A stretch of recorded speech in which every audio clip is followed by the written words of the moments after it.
سلامونه دوی پښتو جرمني په پښتو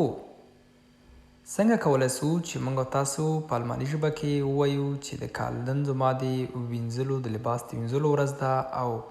یو کار له بل پسې اخر چې کال خیرن سي بیا نو عین انوارۍ پورې لاړ سي نو دغه کارونو نومونه تاسو ته ما راوړي راځئ ویې ګورئ Der Waschtag د مینځلو ورځ Wäsche waschen کالي مینځل ته وایي Der Wäschekorb د کالي مینځلو ټوکرۍ ته وایي Die Waschmaschine د جامو یا د کالیو مینځلو ماشین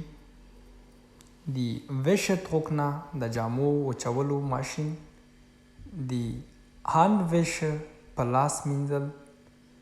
Die Wäsche aufhängen کالي هوارول یا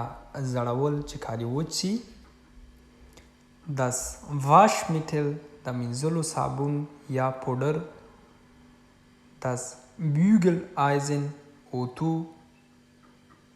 Das Bügelbrett د اوتو کولو تخته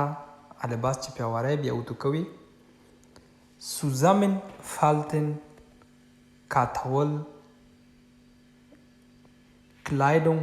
aufhängen جامې زړول یعنی aufhängen په کوم ځای کې په انوارۍ کې دلته د مطلب انوارۍ کې Kleidung aufhängen